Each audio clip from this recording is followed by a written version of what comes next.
खरं तर आज मला आश्चर्यही वाटलं आणि म्हणजे मी खूप जड अंतःकरणातून म्हणते की या राज्याचे पहिले मुख्यमंत्री आणि एक महाराष्ट्राचा द्रष्टा नेता जो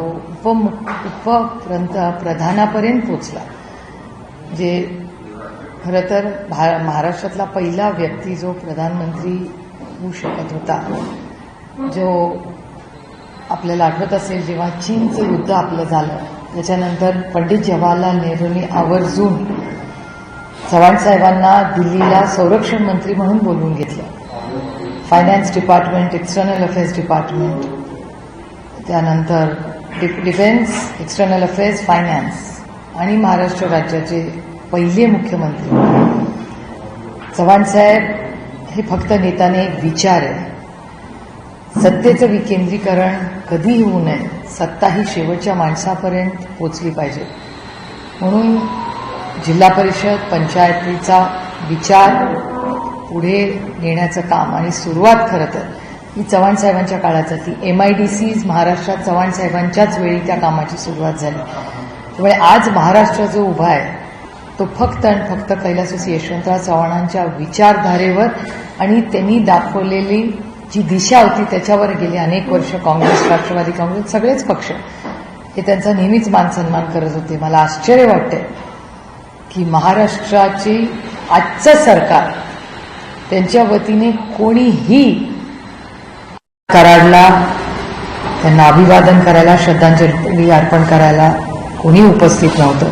हे खूप दुर्दैवी आहे आणि मी जड अंतःकरणाने म्हणते की मी ह्या बाबतीत आदरणीय महाराष्ट्राचे माननीय मुख्यमंत्र्यांना पत्र लिहिलंय.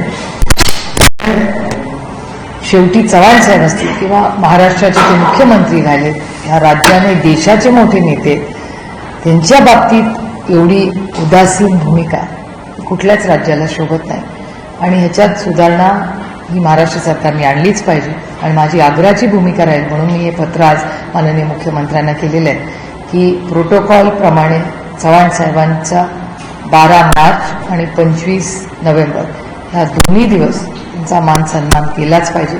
आणि सगळीच राज्य करतात, देशात करतो. म्हणजे महाराष्ट्रामध्ये फक्त फोटो लावणे, मतं मागणे, त्याच्यापुढे ह्या गोष्टी, काही गोष्टी मतांच्या आणि राजकारणाच्या पुढे जाऊन करायच्या असतात. आणि मी पुन्हा म्हणते की चव्हाण साहेब हे कुठल्या एका पक्षाचे नेते नाहीत, ते महाराष्ट्राचे आणि देशाचे नेते. त्यामुळे आज जी घटना झाली ही अतिशय दुर्दैवी आहे आणि माझा विश्वास आहे की ह्याच्यामध्ये पत्र लिहिल्यानंतर मी माननीय मुख्यमंत्री ह्याच्यात सुधारणा 12 मार्चला नक्की करतील ही माझी अपेक्षा आहे. कारण का मला ह्याच्यात राजकारण करायचं नाही, कारण का आमच्यासाठी हा आस्थेचा विषय. शासनाला पडल्याचं तसंच सत्तेतला एक पक्ष राष्ट्रवादी काँग्रेस पक्ष, या पक्षाच्या वतीने सुद्धा उशिरा एक ट्विट करण्यात आलेला आहे. त्यामुळे जेवढा राज्य सरकारला पडलाय तेवढाच नाही, मी तुम्हाला अतिशय प्रांजळपणे सांगते, मला आश्चर्य वाटलं की कधी काळी ते बघा राष्ट्रवादी काँग्रेस पक्षाचे 2 तुकडे पाडले गेले. त्याच्यामुळे मला आश्चर्य वाटतं आणि अस्वस्थ करणारी गोष्ट आहे. मला आश्चर्य वाटलं की मला असं वाटलं माझी त्यांच्या सगळ्यांची भेट होईल. त्यांचे जिल्ह्याचे अध्यक्ष असतील, त्यांचे स्थानिक नेते असतील, ते मला तिथे भेटतील असं मला वाटलं होतं खरं तर. पण तिथे गेल्यावर कोणीच मला भेटलं नाही, ह्याचं मला आश्चर्य वाटलं आणि आश्चर्यापेक्षा दुःख जास्ती झालं. म्हणजे हे संस्कार नाही तो आमचे. चव्हाण साहेबांच्या बाबतीत there is absolutely no compromise. त्याच्यामुळे राष्ट्रवादी काँग्रेस पक्ष आणि माननीय अजित पवार त्याचं आज नेतृत्व करतात, त्यांच्या गटाचं जे राष्ट्रवादी काँग्रेस पक्ष, अजित पवार, हे खरंच मला अस्वस्थ करणार आहे.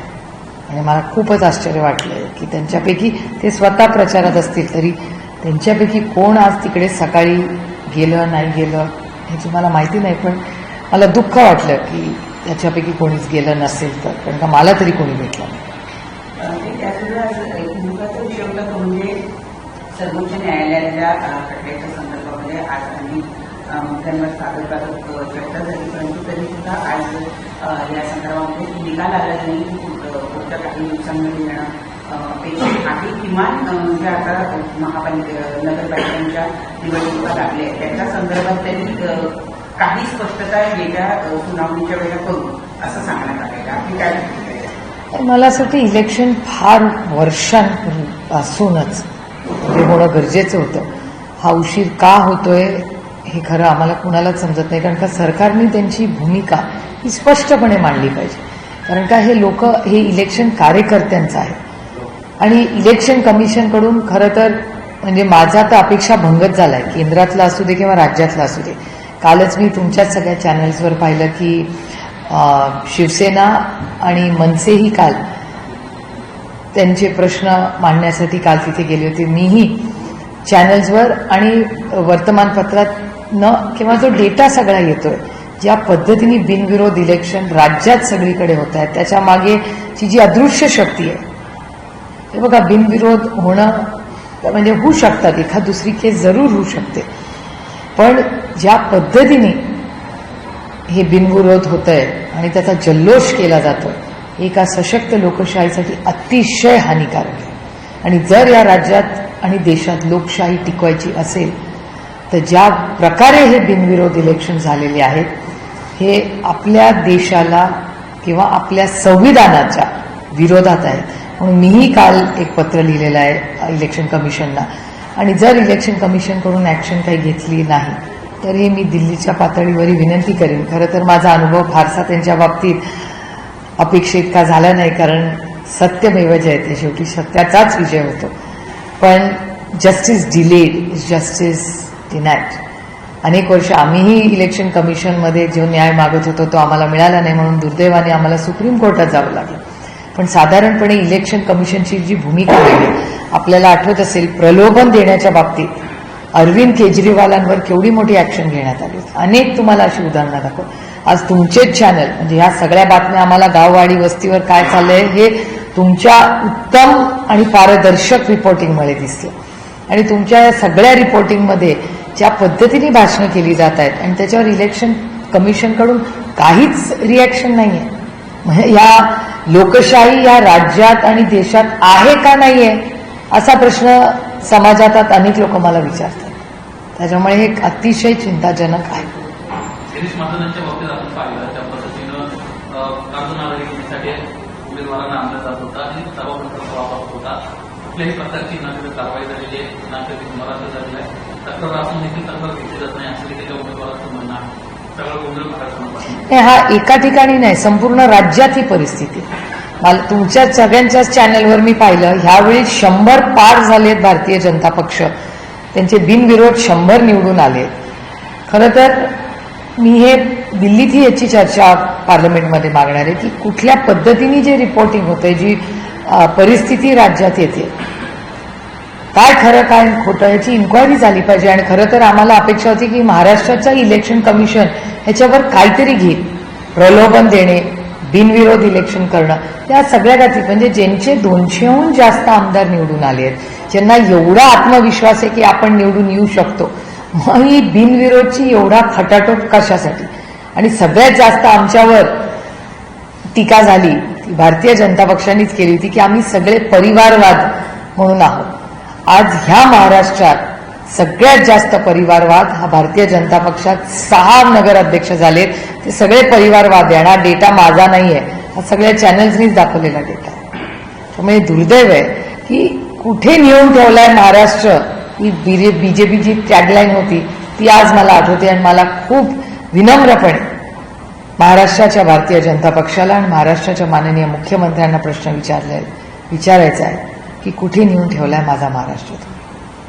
याच गिरीश महाजनांचे एक व्हिडिओ रोहित पवार यांनी ट्विट केलेले आहे, ज्याच्यामध्ये गिरीश महाजन असं म्हणतायत की रोहित पवार हे देवेंद्र फडणवीसांच्या खांद्यावर उभे राहूनच निवडून आहे, अशा पद्धतीचं वक्तव्य करणारा हा व्हिडिओ आहे. तो रोहित पवारांनी गिरीश महाजनांचा व्हिडिओ रोहित पवार यांनी ट्विट केलेला आहे.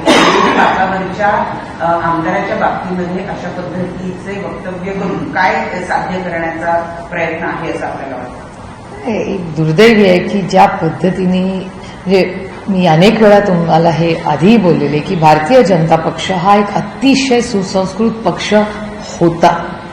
त्याची अनेक उदाहरणं मी अनेक वेळा तुमच्यासमोर मांडलेली आहेत. म्हणजे अटलजींची भारतीय जनता पक्ष, अरुण जेटली साहेबांचा भारतीय जनता पक्ष, सुषमा स्वराजांना तर मी गुरु मानते. आमचे मतभेद राजकीय होते पण मनभेद कधीच नव्हते. आणि पार्लमेंटमध्ये सुसंस्कृत पद्धतीने कसं वागायचं, कसं भाषण करायचं, त्याची जी लक्ष्मण रेखा ही कधीही पार करायची नाही, हे संस्कार जेवढे काँग्रेस पक्ष आणि राष्ट्रवादी काँग्रेसनी माझ्यावर केले तेवढेच भारतीय जनता पक्षाच्या अरुण जेटली साहेब, सुषमाजी आणि असंख्य भारतीय जनता पक्षाच्या नेत्यांकडून आम्ही संसदपटू कसं व्हायचं हे शिकलो. आणि आज त्याच भारतीय जनता पक्षाचे जे आज स्पोक्सपर्सन असतील किंवा नेते आहेत, जे तुमच्या चॅनलवर आम्ही त्यांची भाषणं बघतो, विश्वासच बसत नाही. म्हणजे ओरिजिनल बीजेपीचा डीएनए हा अतिशय सुसंस्कृत होता. मी पुन्हा म्हणते, माझे जरूर राजकीय टोकाचे मतभेद भारतीय जनता पक्षावर असले तर एक सुसंस्कृत पक्ष आणि एक दिलदार विरोधक म्हणून आम्ही त्यांच्याशी इतके वर्ष लढलोय. पण आज भारतीय जनता पक्षाची जी विरोधक हा असलाच पाहिजे. जेव्हा लोकशाहीमध्ये मी बोलते तसं मला ऐकायची ही ताकद माझ्यात असली पाहिजे. पण ज्या पद्धतीने आज भारतीय जनता पक्षाकडून एक सुसंस्कृत पक्ष म्हणून आम्ही बघत होतो तो आता दिसत नाही, हे दुर्दैव आहे. आणि ज्या पद्धतीने त्यांच्याकडे जे इनकमिंग चाललंय किंवा बोलणारे ज्या पद्धतीने बोलतात, ही खरं मला विचाराल तर ही महाराष्ट्राच्या राजकारणातली लायबिलिटी झालेली आहे. खूप दुर्दैवी आहे, पण हे महाराष्ट्राला न शोभणार आहे आणि जुन्या ओरिजिनल भारतीय जनता पक्षाला पण न शोभणार.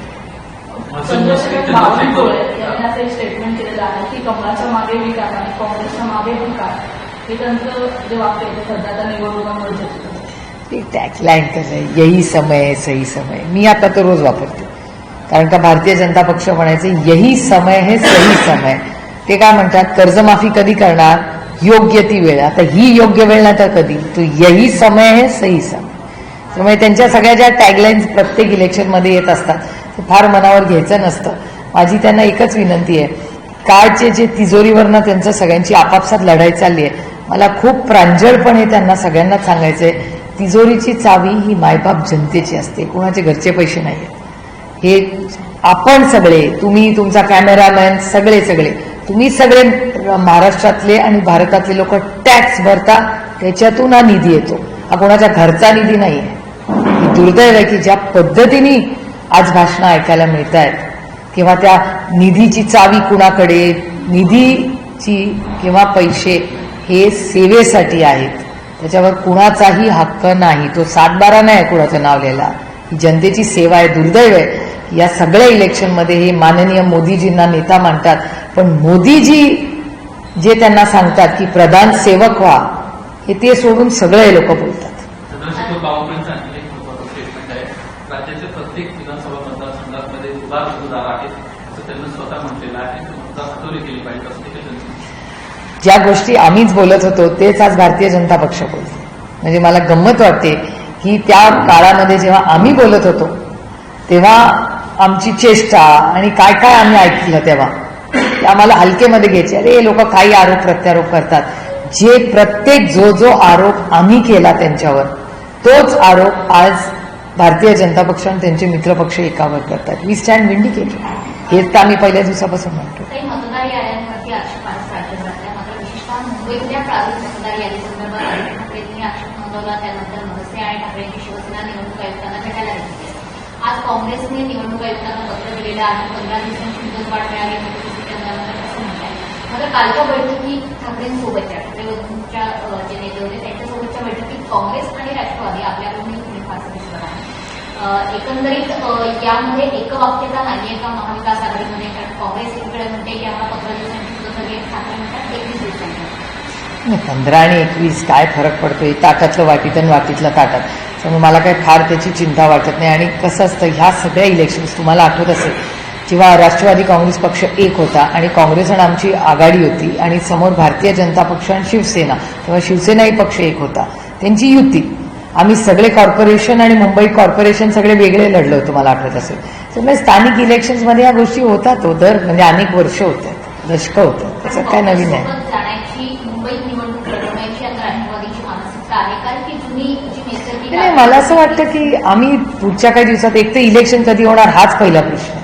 म्हणजे मुंबई कॉर्पोरेशन, पुणे कॉर्पोरेशन, सगळ्या कॉर्पोरेशनच्या इलेक्शन्स कधी होणार हा पहिला मुद्दा. जिल्हा परिषद कधी होणार ह्याच्यातच अजून काही स्पष्टता नाही आहे. त्यामुळे त्या सगळ्या पुढच्या काही दिवसामध्ये पूर्णपणे चित्र स्पष्ट होईल. काही महाराष्ट्रामध्ये दुर्दैवी घटना घडली. मुंबईमध्ये एका पीएच्या बायकोने आत्महत्या केली. आपण पाहतो की म्हणजे मागे काही महिन्यांमध्ये अनेक महिलांनी आत्महत्या केली आहे. तर हे जे प्रकारचे वाट आहेत, मात्र एका पीएच्याच बायकोने आत्महत्या केल्याच्या पतीवर तुमचा संशय होता. तर कसं पाहिलं? ही घटना अतिशय दुर्दैवी आहे आणि कुठल्याही सत्तेचा गैरवापर कोणीही करू नये. मला वाटतं त्यांना अटक झाली आहे असं वर्तमानपत्रात आज सकाळी आलेलं आहे. त्यामुळे ती इन्क्वायरी अतिशय पारदर्शकपणे व्हावी एवढीच आमची अपेक्षा. आणि महाराष्ट्रात महिलांवरचे जे अत्याचार आहेत हे वाढतायत हा भारत सरकार आणि केंद्र सरकारचा डेटाच सांगतो. त्याच्यामुळे महाराष्ट्र सरकारनी आणि होम मिनिस्ट्रीने या गोष्टीत जातीने लक्ष घातलं पाहिजे की महिलांवरचे अत्याचार आणि अन्याय राज्यात का वाढताय. ज्या राज्यामध्ये महिलांना समान अधिकार किंवा आरक्षण राजकीय निर्णय प्रक्रियेत देणारं हे पहिलं राज्य आहे, त्या राज्यामध्ये आज महिला असुरक्षित आहेत का, असं एक भावना आज महिलांमध्ये अस्वस्थ करणारी सगळीकडेच आपल्याला दिसते. शक्ती कायदा खरं तर जो तुम्ही वारंवारचा उल्लेख आला नाहीये, तो कधीपर्यंत अनेक महिला त्याची वाट बघतात. तो कायदा इथून महाविकास आघाडीच्या काळामध्ये माननीय उद्धव ठाकरे साहेबांच्या नेतृत्वात तिन्ही पक्ष जेव्हा होते महाविकास आघाडीचे एकत्र, तेव्हा तो शक्ती कायदा केला होता आणि तो केंद्र सरकारकडे पाठवलाही होता. आज तर डबल इंजिन सरकार आहे, इथेही त्यांचं सरकार आहे, तिथेही त्यांचं सरकार आहे. कोण आहे त्यांना थांबवायला? एवढं मोठं मॅन्डेट त्यांना इथे राज्यात मिळालं. केंद्रातही क्लिअर मॅन्डेट आहे आणि शक्ती कायद्याच्या बाबतीत आमची केंद्रात सहकार्याची भूमिकाच राहील, काँग्रेसची राहील आणि आमचीही राहील. त्यामुळे का ते करत नाहीयेत हा एक मोठा प्रश्नच आहे. प्रकरणामध्ये पुन्हा एकदा जे शुल्क बुडवले TGS कोटींचं, त्या संदर्भात मीडियाला नोटीस देण्यात आली होती. मात्र दुसऱ्यांदा मुदतवाढ देण्यात आली आहे. आरोप असा होतो की पार्थ पवारांची कंपनी आहे म्हणून हा वेळ लागून चालला. मला असं वाटतं हे रेव्हेन्यू डिपार्टमेंटलाच उत्तर द्यावं लागेल की एक्सटेन्शन देता येतं का नाही. माझं म्हणणं आहे की 30 दिवसाचा कालावधी आहे, त्यातले कदाचित 10 दिवस झाले असतील आतापर्यंत. तो सगळा रिपोर्ट 30 दिवसात येईल. त्याच्यामुळे मला असं वाटतं 30 दिवसासाठी आपण वाट बघावी. कारण जे काही रिपोर्ट येईल त्याच्यातूनच नक्की आपल्याला कळेल की काय झालंय आणि काय नाही झालंय. आणि रेव्हेन्यू डिपार्टमेंटच आपल्याला सांगू शकेल की असं एक्सटेन्शन देता येतं का नाही. त्याच्यामुळे माझ्यापेक्षा मला असं वाटतं हे कोणीतरी जबाबदार व्यक्तींनी आणि सरकारने याचं उत्तर दिलं पाहिजे. आम्ही तर विरोधातच आहोत, आम्ही न्याय मागणारच, पण सरकारने या सगळ्या प्रश्नांची पारदर्शकपणे उत्तरं दिली पाहिजे. मला असं वाटतं मुख्यमंत्र्यांनी स्वतः सांगितलं मी 30 दिवसात उत्तर देणार आहे आणि रिपोर्ट येणार आहे. बघूया 30 दिवस पूर्ण तर उद्या.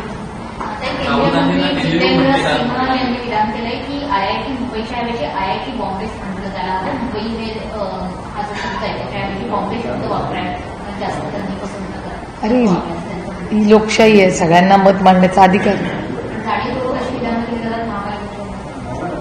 काय काय इलेक्शन आलं की काय काय ऐकायला मिळतं. मला अशा वेळीच ना नेहमी जेटली साहेब आठवतात. हे मी तुम्हाला आधीही सांगितलेलं आहे. अरुण जेटली साहेब नेहमी म्हणायचे तुम्ही दाखवणं बंद करा, ही बोलणं बंद करते.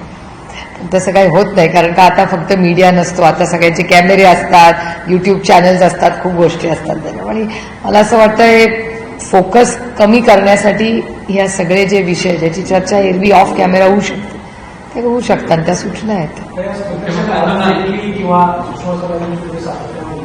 मी नेहमीच करते. याचं उत्तर तुम्हाला त्यांच्या अध्यक्षांना विचारावं लागेल. कारण भारतीय जनता पक्ष, मी तुम्हाला पुन्हा सांगते की मी त्यांचा परफॉर्मन्स ऑपोजिशनमध्ये फार जवळून पाहिलेलं. अतिशय सुसंस्कृत लिडरशिप, अतिशय. पण ती पूर्ण 360 डिग्री त्यांच्यात काय बदल झाला आणि का झालाय हेच मला कळत नाही. आणि हे दुर्दैव आहे की त्याच्यामुळे राज्याची आणि देशाची म्हणजे महाराष्ट्र राज्याची राजकारणाची जी परिस्थिती होती ती खूप बदलली. म्हणजे मी तुम्हाला उदाहरण देते. काशीनाथ भाऊंचा प्रवेश भारतीय जनता पक्षाने घेतला. माझं म्हणणं ठाम आहे, मी माझ्या मताशी ठाम आहे. कालही माझं म्हणणं आहे ते गुन्हेगार नव्हते, आजही आणि उद्याही त्या मतावरच मी राहीन. पण ह्यांनी प्रवेश घेतला, तुम्ही चॅनल्सवरती न्यूज ब्रेक केली, मग तो स्टॉप केला प्रवेश. आता काय परिस्थिती आहे लेटेस्ट मला माहिती नाही. त्यामुळे आरोप करायचा आणि त्या व्यक्तीला कॉर्नर करायचं आणि मग त्यांचा प्रवेश करून घ्यायचा. आणि त्यांच्याकडे सिलेक्टिव्ह वॉशिंग मशीन आहे, त्यांना सिलेक्टिव्हली वॉशिंग मशीनमध्ये लोक त्यांना सोकून माफ असतं आणि सिलेक्टिव्हली नसतं. त्याचं सगळ्यात चांगलं उदाहरण म्हणजे माननीय नवाबभाई. सिलेक्टिव्हली त्यांना सरकार करताना नवाबभाईंची सही लागते आणि चालते, पण त्यांना नवाबभाई इलेक्शन आल्यानंतर त्यांना वाटतं अरे नाही नवाब मलिक नाही चलेगा. क्यों नहीं चलेगा आपको नवाब मलिक? सोयीप्रमाणे तुम्ही लोकांचं आयुष्य उद्ध्वस्त करता, सोयीप्रमाणे तुम्ही त्यांचा गैरवापर करता. किती गलिच्छ राजकारण चाललंय आणि हे महाराष्ट्राच्या सुसंस्कृत महाराष्ट्राला नाही भारतालाच नशोभणार आहे. मुख्यमंत्र्यांचा काल जेटलींसोबत संवाद झाला, त्याच्यामध्ये राहुल गांधी संदर्भात ज्यावेळेस प्रश्न विचारण्यात आला त्यावेळेस त्यांना डेल्यू म्हणून उल्लेख केला मुख्यमंत्र्यांना राहुल गांधींचा. तुमचा देखील जेटलींशी चांगला संपर्क असतो, काय या संदर्भात तुमची प्रतिक्रिया आहे? खरंच राहुल गांधी कसे आहेत? एक तर नुसता राहुल गांधींचा विषय नाही, राहुल गांधी या देशाचे लीडर ऑफ ऑपोजिशन आहेत, LOP आहेत. आणि मलाही आश्चर्य वाटलं ते स्टेटमेंट ऐकल्यावर, कारण का साधारणपणे देवेंद्रजी खूप जपून बोलतात. म्हणजे देवेंद्रजींकडून कधी अशी म्हणजे फार मोजून मापून देवेंद्रजी बोलतात. त्याच्यामुळे मलाही आश्चर्य वाटलं खरं काय, कारण का हा एकट्या राहुल गांधींचा विषय नाही आहे, हा ते LOP आहेत ह्या देशाचे. त्याच्यामुळे थोडंसं मला दुःख झालं, कारण का माझ्या देवेंद्रजींकडून खूप अपेक्षा आहेत आणि देवेंद्रजी या राज्याचे मुख्यमंत्री असताना ते ह्या सगळ्याची कधी ना कधी, जरी आम्ही विरोधात असले आणि ते सत्तेत असले तरी आम्ही सगळ्यांनीच मिळून राज्यासाठी कधी ना कधी आमचे राजकीय मतभेद बाजूला ठेवून आपल्या संस्कृतीसाठी काही गोष्टी एकत्र केल्या पाहिजेत. आणि त्याच्यामुळे माझी त्यांच्याकडून अपेक्षा आहे की तो हा सगळा जो संवाद चाललाय महाराष्ट्रामध्ये त्याच्यात कुठेतरी सुसंस्कृतपणा ते पुन्हा आणतील, कारण का ते ओरिजिनल भारतीय जनता पक्षवाले. त्यामुळे त्यांच्यावर अरुणजींचे सुषमाजींचे संस्कार जसे माझ्यावर झाले तसे त्यांच्यावरही झालेले. त्याच्यामुळे अजून तरी माझा त्यांच्याकडून अपेक्षा आहे. आता ज्या निवडणुका सुरू आहेत त्या निवडणुकांमध्ये भाजप शिवसेना, शिंदेची शिवसेना यांच्यामध्ये अंतर्गत वाद वाढताना दिसत. भाजपनं शिवसेनेचा एक नगराध्यक्षाचा उमेदवारच पळवून स्वतःकडे त्याचं पक्षप्रवेश करून घेतला. तुम्हाला सांगू, या इलेक्शनमध्ये मला असं वाटतं आपण सगळे शांत बसूया काही दिवस, कारण का कळतच नाही कोण कुठल्या पक्षात आहे, कोण कुणाची आघाडी करते, काय सुधरेल असंच झालंय. त्याच्यामुळे मला असं वाटतं let's wait for the dust to settle. म्हणजे एवढी परिस्थिती राज्याच्या राजकारणात मी आजपर्यंत कधीच नाही पाहिली. म्हणजे त्याच्यात वैचारिक भूमिका ही राहिलीच नाही का असा एक प्रश्न माझ्यासारख्या कार्यकर्त्यांच्या मनात येतो. झालं मराठी? सुप्रीम कोर्टात पहिल्यांदा आरक्षणाच्या पुन्हा एकदा शुक्रवारची तारीख आली आहे, शक्यता अशी काय सांगता येत नाही. आता कोर्टाची वाट बघायला लागेल शुक्रवारपर्यंत. पण आम्हाला काळजी आहे, कारण स्थानिक जो म्हणजे सत्ता ही विकेंद्रीकरण झालीच पाहिजे. आणि आमच्या म्हणजे कैलासवासी यशवंतराव चव्हाण साहेबांचं हे मत आणि हा विचार होता. आणि त्याच्यामुळे गेले काही वर्ष जो सर्वसामान्य माणसांच्या रोज सुखदुःखात असतो, मग तो तुमचा नगरसेवक असेल, जिल्हा परिषद मेंबर असेल, त्या सगळ्यांचे जो तुमच्या बरोबर असतो ते सगळे गेले 3-4 वर्ष झाले ते सगळं काम ठप्प आहे आणि प्रशासनच ते सगळं चालवतं. एक म्युन्सिपल कमिशनर सगळ्या नगरसेवकांचं काम नाही करू शकत. तो थोडी रोज सगळ्यांच्या तो प्रशासक आहे, त्याचं कामही नाही ते. त्यामुळे हे सगळी जी सिस्टम आहे, जी यंत्रणा आहे, ही खरं मोडूनच पडली. आता त्याला ठीक करण्याची गरज आहे आणि इलेक्शन लवकरात लवकर घ्यावं. पण महाराष्ट्र सरकार पारदर्शकपणे त्यांचा काय स्टँड आहे तो का मांडत नाही आणि सरकार कमी पडतंय का असा एक दबदबा किंवा एक दबक्या बाजू सगळ्या आवाजात आज सगळीकडे ही चर्चा राज्यात ऐकायला येते. वेस्ट बंगाल तमिलनाडु में आने वाले इलेक्शन से पहले SIR की जो प्रोसेस है वो इंटेंसिफाई हुई है. वैसे ही वेस्ट बंगाल में आज वहाँ की chief minister Mamata Banerjee protest पोल कर रही है. उसका कहना है कि इलेक्शन से पहले कहीं ना कहीं सांप्रदायिकता, कम्युनिज्म बढ़ाने का एक और तरीका है भारतीय जनता. नहीं हो सकता है। दीदी ये बहुत संवेदनशील नेता रही है और आज वेस्ट बंगाल में जो भी विकास हुआ है वो दीदी के नेतृत्व में ही हुआ है। और ये SIR हो ना हो, और जिस तरह से आज महाराष्ट्र में आप देख रहे भारतीय जनता पार्टी जो सत्ता में है, अब विपक्ष वाले हम जब कह रहे थे कि डबल वोटिंग हो रहा है, किसी के नाम 10-10 बार है, तब बीजेपी मान नहीं रही थी। लेकिन आज बीजेपी ही जो सत्ता पक्ष में है, जो आरोप विपक्ष कर रहा था वही आरोप आज भारतीय जनता पक्ष जो सत्ता में वो कर रही है।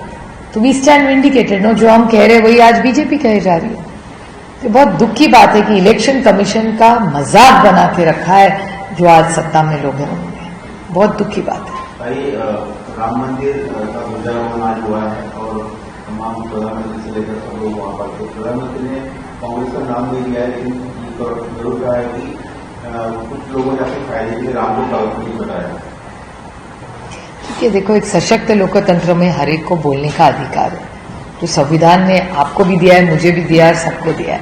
मेरे ख्याल से उनको जो ठीक लगा उन्होंने कहा। और अभी जो एनडीए के पक्ष के लोग हैं वो कह रहे हैं कि कांग्रेस को या मीडिया ब्लॉक के लोगों को सवाल पूछ रहे कि जो जब मंदिर का निर्माण पूरा नहीं हुआ था, सुधारण किया गया था, तब ये सवाल उठा रहे थे। अब मंदिर पूरा हुआ है, कम से कम अब तो अयोध्या जाएंगे, इस तरह सवाल उठा। देखिए, ये श्रद्धा की और आस्था की चीज होती है। ये पार्टी का सवाल, किसी भी पार्टी का सवाल नहीं है, श्रद्धा का सवाल होता है। तो मेरे ख्याल से जिसको जहां उसकी आस्था है, जिसका विश्वास है, जिसका प्यार है, जिसका आदर है, वो वहां जाते ही है। महाराष्ट्र में पिछले कुछ दिनों में राज्यकर्ता, चाहे वो चीफ मिनिस्टर हो, अगर इम्पोर्टेंट मिनिस्टर हो, कहीं ना कहीं डायरेक्टली फंड्स कैसे उनके हाथ में है और उस तरीके से इलेक्टोरेट को इन्फ्लुएंस करने की बातें करें। पहले पवार जी का एग्जाम्पल था, माननीय मुश्किल जी बोलो, राज्यसभा जब अमरावती में चीफ मिनिस्टर बात कर रहे थे तो उन्होंने भी ये कहा कि जैसे अगर अच्छी सरकार नहीं होगी ग्राउंड पे तो ट्रांसपेरेंसी नहीं आएगी फंड्स देने। स्टेट गवर्नमेंट को अगर फंड्स देने फिर भी वो उस तरीके से फंड्स नहीं दे पाएंगे। तो क्या ये कहीं ना कहीं इलेक्टोरेट को फाइनेंशियल फंड्स की बेसिस पे स्वे करने का? ये बहुत दुख की बात है कि एक सशक्त लोकतंत्र में जिस तरह से इलेक्शन कमीशन ने इंटरवेंशन करना चाहिए वो हो नहीं रहा है। और मेरे ख्याल से इलेक्शन में जो भी इलेक्शंस के नियम कायदे हैं उसी चौखट में हम सब ने भाषण करने चाहिए। और एक जमाना था जब इलेक्शन कमीशन एक बहुत इंडिपेंडेंट बॉडी थी, लेकिन आज आप देख रहे हैं कि रोज आप भी रिकॉर्ड करते हैं, दिखाते हैं, हम सब ने, विपक्ष ने भी बहुत सारे खत लिखे हैं। कल मनसे और आदित्य ठाकरे जी इलेक्शन कमीशन को मिलके भी आए। उसके पहले पूरी इंडिया अलायंस ब्लॉक और राज ठाकरे जी, हम सब साथ में भी गए इलेक्शन कमीशन।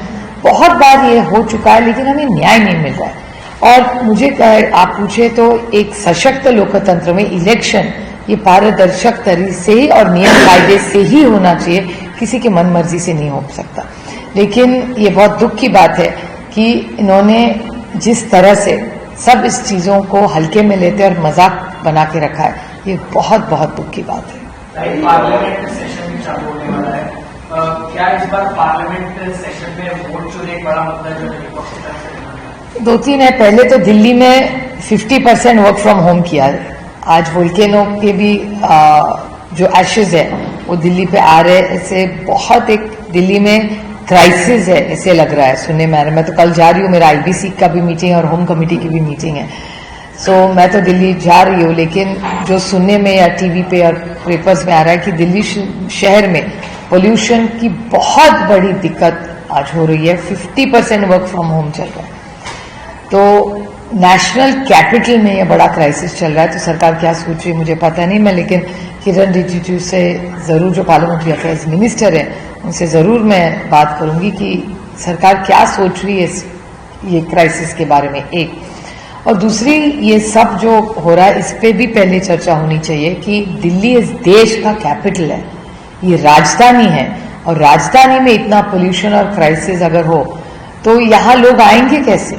इस बारे में सरकार क्या सोच रही है, ये एक मुद्दा होगा। उसके बाद आपको याद होगा पहलगाम के बाद दिल्ली में जो ब्लास्ट हुए उसके बारे में भी बहुत चिंता हम सबको रही है, उस पर चर्चा हम मांगेंगे महंगाई, बेरोजगारी और ये जीएसटी का जो नया उन्होंने बदलाव किया, उसके बाद उसके आउटकम्स क्या है? किसानों की बहुत आप देख रहे हैं, भारत और महाराष्ट्र सरकार का डेटा दिखा रहा है कि सिर्फ महाराष्ट्र में, देश में किसानों की आत्महत्या बढ़ रही है। महाराष्ट्र में और देश में महिलाओं के साथ जो अन्याय हो रहे हैं वो भी बढ़ रहे हैं। तो बहुत सारे इश्यूज है जिस पे चर्चा हम इंडिया अलायंस की ब्लॉक की तरफ से मांगेंगे। महाराष्ट्र में किसान परेशान है, खासतौर पर शिरूर, पुणे, चिंचोली इलाके में, या फिर इंडिया नजरिया इधर मेरा यहाँ तक मुंबई में देखे गए ये युवा हर जगह मतलब घूमने लगे हैं और किसान जाने से डर रहे, गले में पट्टे लगा रहे हैं। ये कितना बड़ा क्राइसिस है और सरकार जो पिछली बार में कैबिनेट मीटिंग की थी, अब सरकार इसको राज्य आपदा घोषित करने की प्रस्ताव ला रही है। इस सरकार को क्या करना चाहिए? किसान जिस तरह से परेशान होते नहीं, मेरे ख्याल से इस पे हम सब ने साथ में मिलकर कोशिश करनी चाहिए। मेरी गणेश नायक जी से भी बात मेरी उनके साथ 2 बार मेरी मीटिंग भी हुई, बात भी लगातार हो रही है। शिरूर के हमारे जो सांसद है वहां से एक्चुअली ये शुरुआत हुई और उन्होंने भूपेंद्र यादव जी को भी कांटेक्ट किया हुआ है और वो केंद्र के मंत्री है। तो उन सब की मदद से ये जो क्राइसिस महाराष्ट्र में हो रहा है उसके लिए हम सबको मिलकर काम करना पड़ेगा। थँक्यू। आमच्या पुण्याच्या युनिव्हर्सिटीला पण बिबटे आलाय, मॉर्निंग वॉक बंद केले तिथे, असं आज वाचलं। कुठल्या?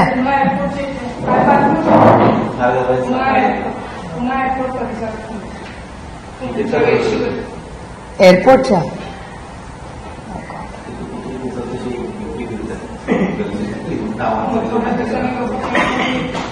परवा नागपूरला पण ते खूपच शॉकिंग होतं, तो व्हिडिओ पाहिला मी। नाही, गोरेगावला कसं संजय गांधी नॅशनल पार्क आहे ना, त्याच्यामुळे खूप वेळा स्पॉटिंग होतं तिथे, कारण का ती कॉर्नरच आहे ना, म्हणजे तुम्ही तिथे जंगलातच शिरलाय, म्हणजे ती शेवटची बिल्डिंग आणि नॅशनल पार्कचं झाड हे एक म्हणजे कंपाऊंड पण नाही आहे काही ठिकाणी, अशी परिस्थिती आहे तिथे। तर तिथे खूप वेळा स्पॉटिंग झाले, पण आता म्हणजे पुन्हा युनिव्हर्सिटीमध्ये बिबट्या स्पॉट होतोय। वॉकिंग बंद केलंय सकाळी कमिशनरने आता 7 वाजता। मांजराच्या मांजराला जशी पिलं होतं तशी पकडून त्याला मोठ्या प्रमाणात तो एक मेजर प्रॉब्लेम होता। पण एकदम सडनली झालंय ना, ऐक्य वर्ष आता आमच्याकडे ह्याला जुन्नरला वगैरे आधीपासून बिबटे आहेत, म्हणजे पण आता ते क्रायसिसच झालं।